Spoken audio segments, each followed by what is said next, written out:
Chapter 7. Breaking News. After his first assignment as Zeus, Nick sought much-needed respite in the luxurious quarters of his uncle's opulent mansion. The journey had taken its toll on him, leaving him drained both physically and mentally. As he succumbed to sleep, his mind wrestled with haunting visions of his past, replaying the heartbreaking moment he felt powerless to rescue his own parents. Amidst fitful slumber, Nick's rest was abruptly shattered by the peal of church bells, resonating through the bedroom, jolting him awake in a frenzy, instinctively readying himself for an imminent threat. However, the tense atmosphere dissipated as Apollo's voice permeated the startled silence. "Good afternoon, sir," Apollo's serene voice reverberated, disrupting Nick's lingering unease. "I trust you have enjoyed a restful sleep. The current time stands at 12:26 p.m., and the ambient temperature registers at a crisp 2 degrees Celsius with cloudy skies." Despite Apollo's time announcement, Nick's mind remained clouded as he looked at the room's alarm clock to validate the information, grappling with a lingering sense of grogginess and disorientation that persisted even after confirming the hour. Staring into the mirror, Nick confronted his disheveled appearance. Greasy locks and weary eyes reflected back at him, accompanied by the haunting memories of his parents' tragic demise that continued to occupy his thoughts. Determined to freshen up, he made his way to the bathroom located 4 doors down the hallway. Stripping down, he deposited his garments into the auto wash and dry unit, designed to have clothes freshly cleaned within 5 minutes. With a simple voice command, a steaming cascade of water enveloped him, offering a momentary respite from the turmoil within. Each passing second fueled Nick's smouldering rage towards Thanatos, the entity responsible for robbing him of all that was dear.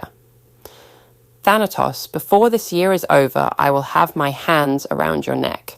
I want to be the last thing you see," he bellowed, punctuating his vow with a forceful strike against the wall that left his knuckles bruised, driven by an unyielding thirst for retribution.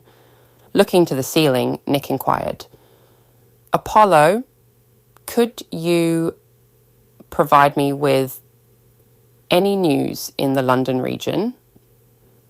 "Of course, sir. Today's headline from EMD News features the arrest of a German arms dealer and 3 Deathclaw terrorists apprehended in the city centre by local law enforcement.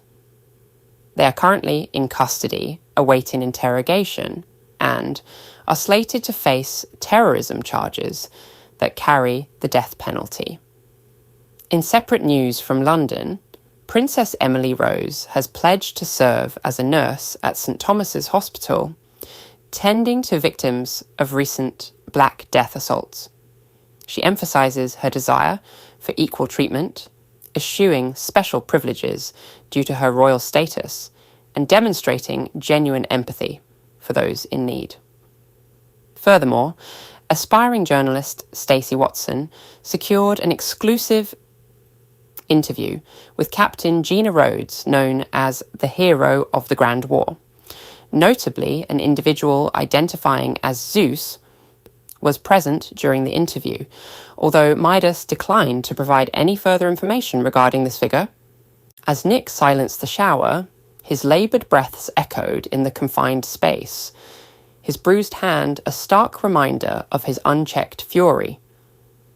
Assessing his reflection with a mixture of self-recrimination and discomfort, he hastily concealed his injured knuckles with a tightly wound bandage, dreading any prying inquiries or discerning gazes.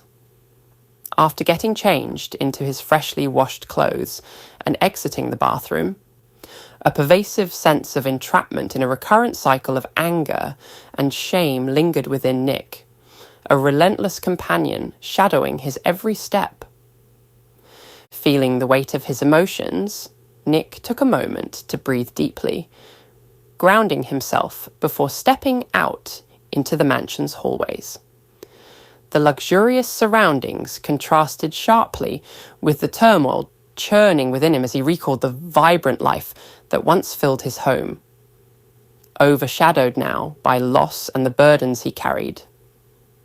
As Nick navigated through the richly furnished corridors adorned with memories, he found himself at a crossroads, one path leading to vengeance, the other towards healing. Continuing towards the living area, he reminded himself of his commitments and the goals he had laid before him. He could not let his parents' memory be consumed by rage. He owed it to them to find his own way to overcome the darkness that threatened to define him. Determined to seek purpose and direction, he resolved to embrace the opportunities that lay ahead. Through his training with Gina and the Spartans, seeing it as a chance to transform his anger into something constructive. As he stowed away thoughts of his parents for the moment, Nick stepped out into the main living space with renewed intent, ready to face whatever lay ahead in this new chapter of his life. Nick pulled out his phone and instantly noticed the barrage of notifications he had missed while in the shower. 8 missed calls and over 20 messages, all from his best friend, Connor Jenkins, back in Biggleswade. The messages were filled with concern, repeatedly asking if Nick was okay and urging him to call back as soon as he could. Recognizing the urgency, Nick decided to video call Connor. After a few tense seconds, a spiky blue-haired boy appeared on the video, his face fraught with worry. "Nick, are you okay? Please let me hear your voice." Taking a deep breath, Nick reassured his friend. "Hey, Connor, don't worry about me. I'm okay." The relief in Connor's voice was palpable. "Oh, thank Christ for that," he exclaimed. Then, shifting the conversation, he continued, I saw the news this morning about your parents. I'm so sorry about David and Sarah. My family and the people of Biggleswade also express their sympathies. We've been leaving flowers outside your home. Mama's even been praying that you are still alive. I can tell her and Dad that you're safe." "Thank you, Connor," Nick replied, genuinely touched by the support and condolences from his hometown. Curious and still concerned, Connor asked, "Where are you, Nick?" "I went by your place in Biggleswade and you weren't home." Nick explained, "I'm staying at my uncle's mansion in London." Connor felt a mix of relief and concern, knowing Nick was in a more secure location. "Is your uncle there with you?" he asked. "No," Nick replied. "As always, he's away on business. So I have the place to myself." Hearing this, Connor thought for a moment, an idea forming in his mind. "I have to go now, Nick. There's something I need to discuss with my parents. I'll contact you tomorrow." Nick nodded. "All right, talk to you tomorrow. Stay safe." "You too, Nick," Connor responded, a note of determination in his voice before hanging up. As Nick ended the call, he felt a mixture of loneliness and comfort. He was far from the home he once knew, surrounded by luxury but haunted by loss. The mansion, grand and intricate, echoed with unspoken promises. Yet, it also reminded him of everything he had lost. Sudden hunger jolted Nick back to the present. His stomach growled, protesting the fact that he hadn't eaten since the lively New Year's celebration. Reflecting on his indulgence in the party's lavish spread, he contemplated whether to prepare a meal or venture out for sustenance. However, the weariness lingering from his recent collaboration with Gina dissuaded him from engaging in culinary efforts. Donning his favourite jacket, Nick sought guidance from Apollo, querying, "While I'm in London, is there anywhere you recommend that has good food?" Apollo swiftly replied, citing insights from user reviews on Trip Guide. Covent Garden emerges as a favoured destination, renowned for its eclectic array of culinary delights from various cultural cuisines. This week, the market's theme is based on Oriental street food. "Thanks, Apollo. I'm heading out now. Keep watch over the mansion till I get back," Nick expressed before stepping through the mansion's front door. "Understood, sir," Apollo acknowledged. "Exercise caution as you explore London." Nick made his way down the stairs that would take him underground, his gaze unwavering as he confronted the imposing formation of Xerxes' soldiers guarding the underground stations. Retrieving his ID card from his pocket, he clutched it tightly in one hand and swiftly navigated the ticket barrier, descending to the Piccadilly line station for Covent Garden. The descent down the escalator plunged him into a disorienting sea of commuters, their proximity creating a sense of claustrophobia, heightened by the unsettling, repetitive announcements echoing like a grim chorus. Emerging onto the Piccadilly line platform, Nick joined the throngs of travellers who nervously cast glances towards the EMD 24-hour news broadcasting on overhead screens, where the figures of Stuart Brown and the poised Asian woman, Mary Lee, commanded attention. "Greetings," their synchronized voices resonated.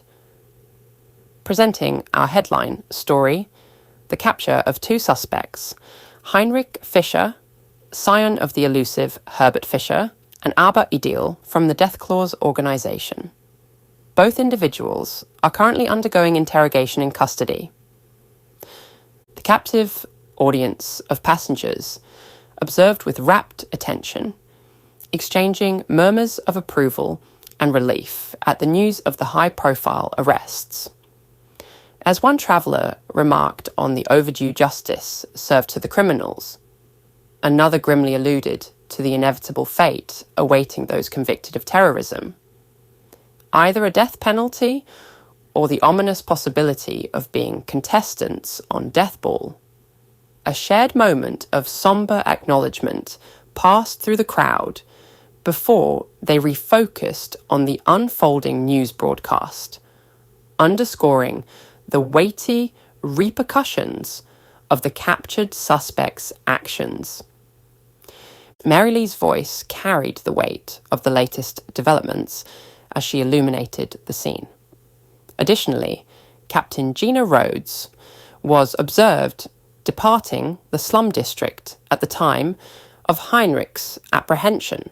Providing first-hand coverage of this development is our esteemed reporter, Stacey Watson.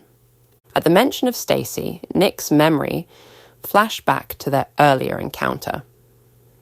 He recalled her fervent eyes as she sought an interview with him, setting the stage for more potential interactions with the young reporter.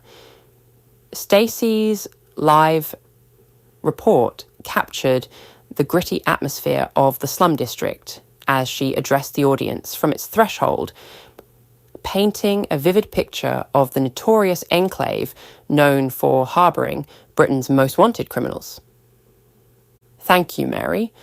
Reporting from the entrance to the slum district, Stacey's voice resonated, imbued with intrigue and determination.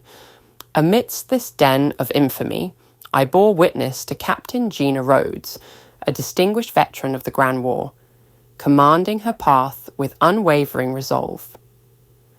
Accompanied by vigilant guards on either flank, Gina's entourage included an enigmatic figure adorned in gleaming silver armour, whose identity was revealed as Zeus. While his presence remained shrouded in mystery, my attempts to glean insight were swiftly thwarted as Gina and her team intervened before any information could be obtained. The reticence of the Midas Corporation further complicates the mystery surrounding this persona. This is Stacey Watson reporting live from the heart of the Slum District for EMD News. As the news segment concluded, the Piccadilly line platform buzzed with activity. "Mind the gap, echoed from the loudspeakers, reminding passengers as they disembarked. Nick joined the flow of people, quickly finding a seat in the lower section of one of the train cars before hopping on board. The doors slid shut with a smooth, familiar whir, and he settled comfortably into his seat. As the train journeyed through the dark, winding tunnel, Nick watched the dimly lit walls streak past the window. Pulling out his phone, he checked the route map displayed above the opposite seats. Covent Garden was only 5 stops away. To pass the time, Nick opened Stacky Block, a tile-matching game on his phone known for its soothing colours and simple yet engaging design. The game's interface provided a sense of calm, allowing him to get lost in its rhythmic patterns and momentarily escape the day's stress. Nick paused the game as his gaze landed on 3 imposing figures who had just stepped onto the train. These individuals were far from unfamiliar to him. The distinct style of clothing they sported was a telltale sign marking them as members of the infamous gang, the Lost. Their previous encounter had been far from amicable, with Nick emerging victorious over one of their own. At the forefront of this formidable trio was Scar, a towering, intimidating figure whose shaved head bore the marks of his tumultuous past, highlighted by striking scars. A glint of menace emanated from him, a sharp knife conspicuously nestled in his back holster, poised for any potential altercation. Beside Scar loomed Daps, a slight and wiry teenager cloaked in a mesh ensemble, a worn beanie precariously perched atop his head. Despite his fragile appearance, an aura of vulnerability, intertwined with an undercurrent of peril, radiated from him, painting a complex portrait of danger. Completing the trio was Keisha, a captivating, dark-skinned woman, exuding an air of confidence and authority. Large hoop earrings swayed as she moved, accentuated by her waist-length dreadlocks, which added to her commanding presence. Every gesture she made demanded attention, solidifying her integral role within the group. As the 3 gang members navigated through the train, a palpable sense of unease permeated the carriage, prompting other passengers to nervously avert their gazes. Scar approached a fellow traveller with an unwavering glare, exuding an aura of menace, while Daps casually took a seat beside another person. The tension in the air thickened with every movement they made. The clamour on the train grew increasingly tense as Daps, with a menacing growl in his voice, made their demands known to the frightened passenger. "Greetings, sir," he snarled. "My buddy here is in need of money to fix his friend's arm." He toyed with the knife in his hand, a dangerous glint in his eye. "So, you know exactly what we're after." Despite the palpable fear surrounding him, the passenger stood his ground, displaying remarkable composure in the face of danger. "I'm sorry, but I cannot comply. I refuse to aid criminals like yourselves," he declared firmly, his voice steady, despite the dread lurking just beneath the surface. In a chilling display of escalation, Keisha brandished a homemade gun, aiming it directly at the passenger. Scar, his eyes filled with twisted glee, urged Daps to move aside, signalling a terrifying turn of events. As Daps obeyed the command, Scar advanced towards the helpless man, his intentions clear. Without hesitation, Scar seized the man by the throat, hoisting him off the ground as a horrified silence fell over the onlookers. The victim struggled in a futile attempt to beg for mercy, gasping for air as he pleaded for his safety. Please, don't hurt me. I'll pay. I'll pay anything," he managed to utter through his constricted airway, desperation lacing every word. Inflicting fear with a sadistic chuckle, Scar tightened his grip, relishing the power he held over his prey. "It's too late for that now," he sneered, his every word dripping with malice. In a brutal display of dominance, Scar delivered a savage blow to the man's face, sending a spray of blood cascading from his battered lips. A grim testament to the merciless consequences of defying the lost. Amid the harrowing scene unfolding before Nick, a surge of righteous fury ignited within him as he witnessed the brutal mistreatment of the defenseless civilian. He understood that the gang was likely extorting money from everyone on the train to cover the medical expenses for Jax's arm that Nick had destroyed while acting as Zeus. Realizing that he had put someone's life on the line fueled a formidable desire to intervene and protect the innocent. Though tempted to transform into Zeus, the weight of revealing his hidden identity held him back, restraining him from doing so. Gathering his resolve, Nick mustered his courage and unleashed a commanding shout that reverberated through the air, demanding, "Put him down." Scar and his cohorts pivoted their gaze towards the young interloper, their expressions laced with contempt for his audacity. "And who might you be to issue commands to me, a fucking kid?" Scar sneered, dripping with condescension and scorn. Undaunted by Scar's derision, Nick met the gang leader's disdainful stare head-on, his voice unwavering with determination. "I won't repeat myself. Release him now, or face the consequences," he declared, a steely resolve infusing his words. Scar, unimpressed by Nick's bravado, signalled for Keisha and Daps to act, their compliance swift and devoid of hesitation. With lethal intent, Keisha levelled her firearm at Nick, her demeanour oozing malice as she warned him to stay out of affairs that were not his concern. Meanwhile, Daps twirled his nunchaku expertly, relishing the moment as he spoke of the lesson Nick was about to learn. Refusing to succumb to intimidation, Nick stood firm, his resolve unyielding. He boldly asserted that mere weaponry and empty threats held no power to make him retreat.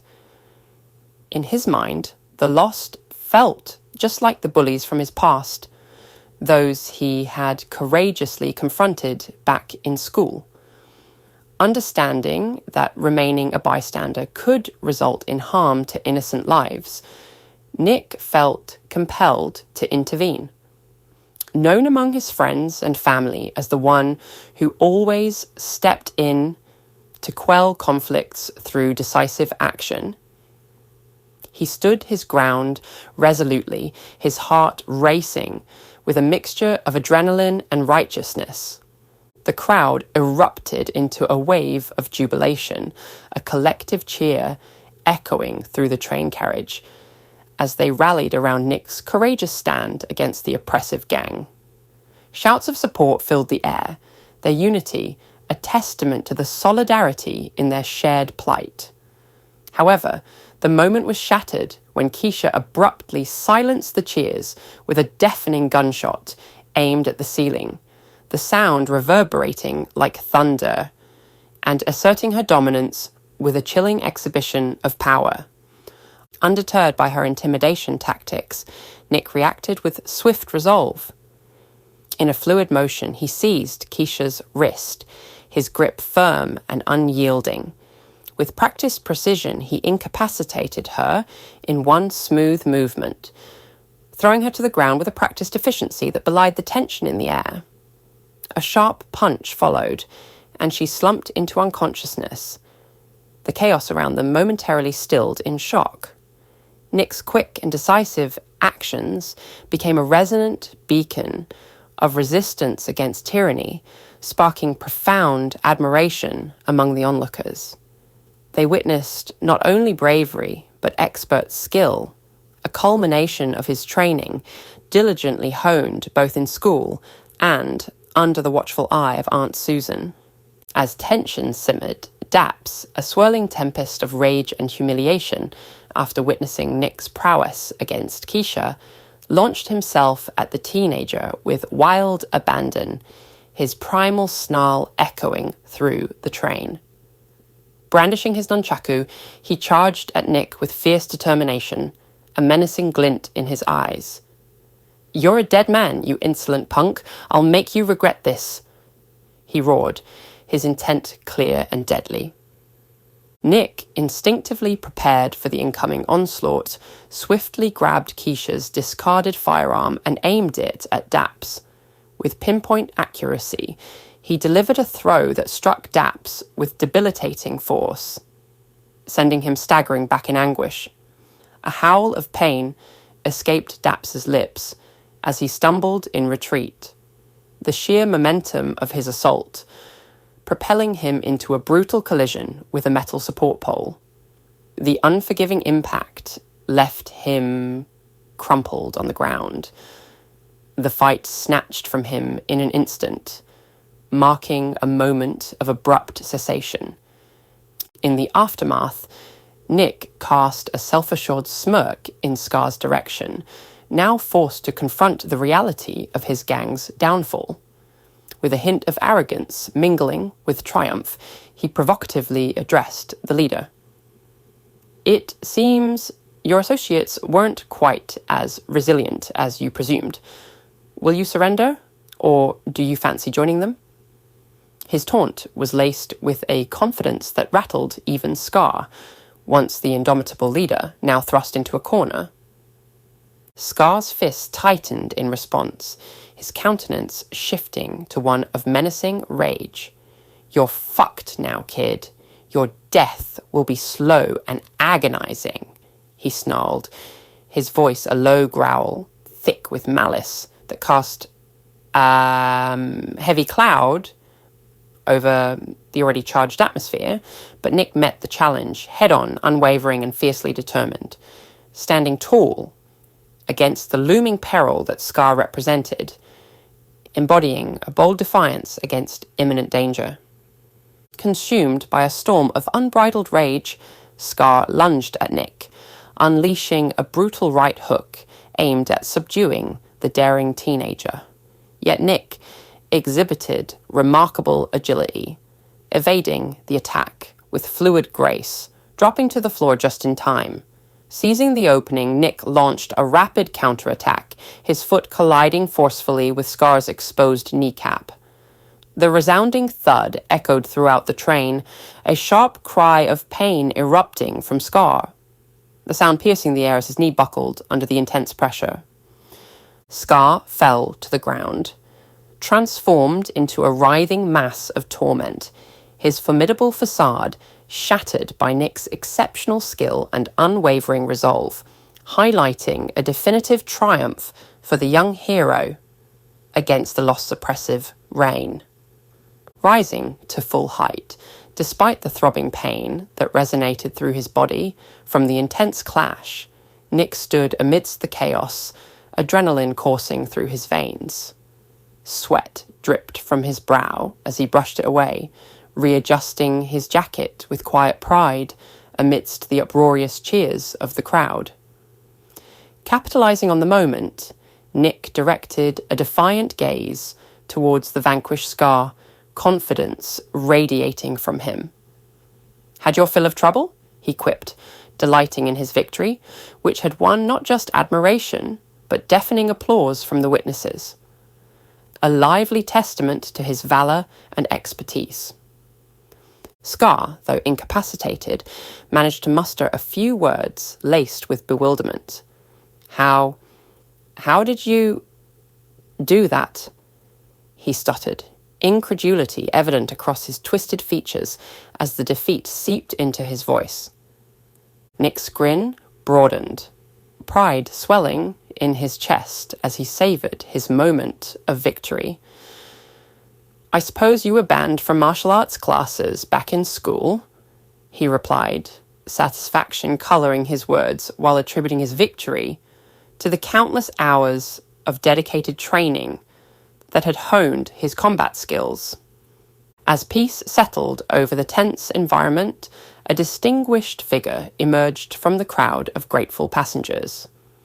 Clad in a smart suit, his eyes shimmered with admiration as he approached Nick, introducing himself as Dr. Roger Stone. With heartfelt gratitude, he thanked the courageous youth for safeguarding the lives of everyone aboard the train. "Your bravery today was extraordinary," Dr. Stone said, his voice imbued with deep respect, as he offered to repay Nick someday as a token of gratitude for his heroism. Displaying humility, Nick respectfully declined the doctor's offer. With a modest shake of his head, he reiterated his belief that he acted out of duty and honour, not for reward.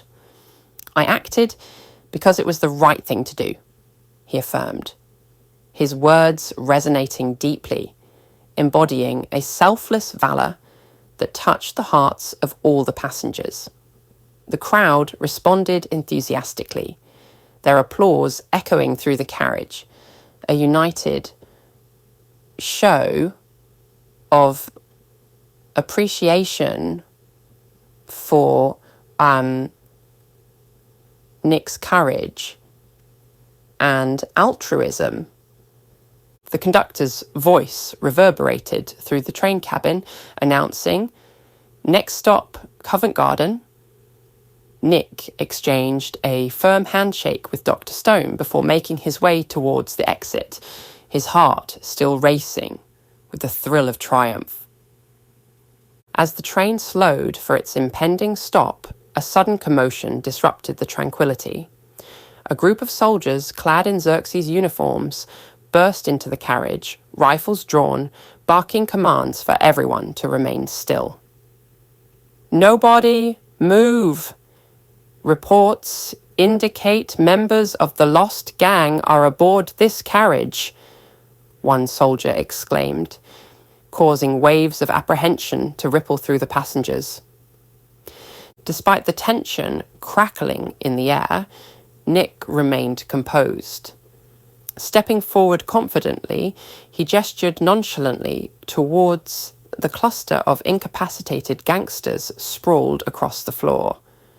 "Your problem has been addressed," he stated calmly, a hint of pride lacing his voice. The commander of the soldiers shot Nick a hostile glare, indignation spilling from his lips. "You should have left this to us. You have no authority to handle these criminals," he retorted sharply, his authority seeming to clash with Nick's undeniable presence. In an unexpected twist, Dr. Roger Stone intervened, advocating fervently for Nick. He recounted how Nick had saved his life, encouragement swelling among the other passengers as they echoed their support. Their voices rose in unison, a chorus of commendation underscoring Nick's bravery and selflessness in the face of danger. As the commander felt the weight of overwhelming testimony, he relented, declaring begrudgingly, "Fine. Everyone off the train. We'll handle these criminals ourselves." One by one, the passengers disembarked, their faces reflecting gratitude and newfound respect for the young hero. As Nick became the final passenger to exit, he caught a chilling glare from Scar and his gang, their expressions dark with hostility and unspoken threats. "Hey, kid!" Scar's voice sliced through the air, dripping with menace. "If you had been on our side, I might have respected your abilities. But remember this. If our paths cross again, you and anyone you care about won't be safe." His words hung ominously in the air, a promise of vendetta that sent a shiver down the spine of those who overheard. Nick met Scar's threat with a nonchalant demeanour, muscles taut but unfazed. "Whatever. Enjoy your life inside prison," he retorted coolly, allowing a sense of triumph to wash over him as he walked away from the train. Yet even amidst his victory, a rumble in his stomach reminded him that hunger still lingered, a small reminder of the ordinary world that awaited beyond the heroics.